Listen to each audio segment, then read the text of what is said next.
New recipe na naman mga kaibigan ang ating ibabaon sa tanghalian. Tortang talbos kamote mga kaibigan.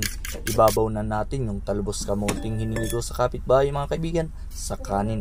At kapag malambot na mga kaibigan, pwede na nating ibabad sa itlog. At pagkatapos mga kaibigan, pwede na nating simulan ang pagprito. Malambot lang ang torta na klase nito mga kaibigan. Kaya mukhang masarap ito mga kaibigan. Matatry natin yan mamaya.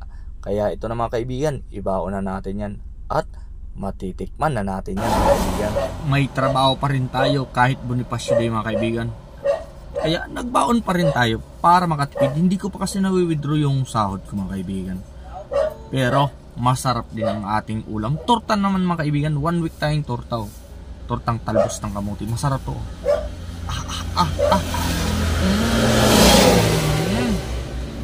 Sarap.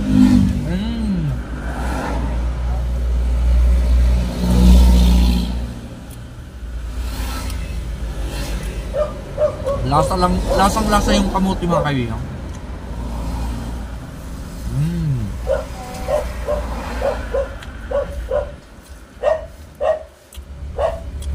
Sulit ng lasa mga kaibigan. Masarap. Kagaya ng trabaho natin ngayon, masarap magtrabaho kasi siyempre pagka holiday, mas maganda ang sahod mga kaibigan.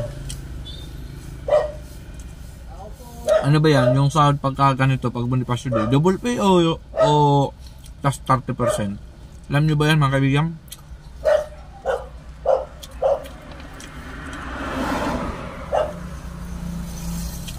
Sarap mga kaibigan.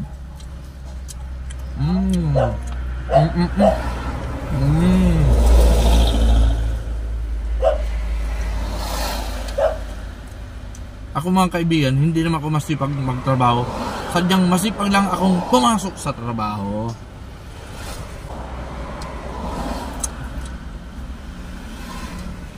Kunti lang kayo mga kaibigan pumasok ngayong araw. Kasi holiday nga. Yung mga nanghihinayon talaga sa sahod, yung pumasok ngayong araw. Sayang naman kasi mga kaibigan, pero gusto ko din sanang pagka-holiday kasama yung pamilya ko. Inisip mo lang, uuwi naman mamayang gabi mga kaibigan, mamayang hapon. Ay okay lang nga. Saka bukas mga kaibigan, rest day naman, day off. Linggo na naman eh. Kaya daw na lang bukas. Ang bilis ng panahon mga kaibigan. Ang bilis na tapos ng isang linggo. Sinaglit-saglit lang mga kaibigan. Kaya kung hindi ka nagtatrabaho, kumilos ka dyan mga kaibigan, hindi mo naman mamamalayan na nagtatrabaho kayo. Para ka lang din nagtatambay-tambay.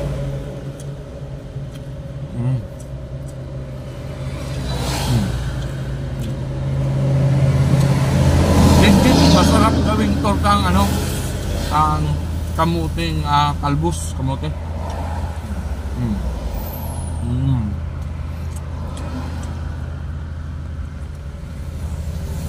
Healthy pa mga kaibigan, ang itlog healthy, yung talbos ng kamote healthy. Nahilig ako mga kaibigan sa mga healthy foods eh. No? At nahilig din magtrabaho. Kinakailigan ko talaga mga kaibigan magtrabaho. Hindi lang tayo sa kapitbahay ng talbos ng kamote.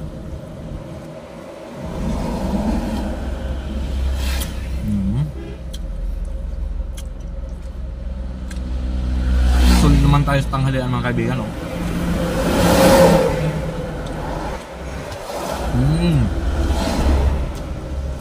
Sulit na sulit.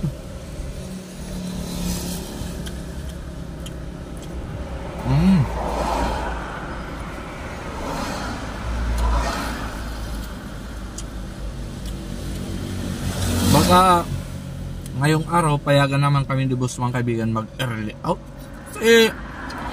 Ano naman eh, halos sa tanghali diretso naman kayo biyahe niyan. Mag-early out na lang tayo ngayon mga kaibigan.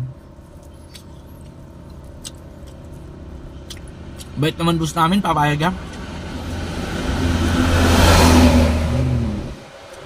Solve na naman ang tanghalian mga kaibigan.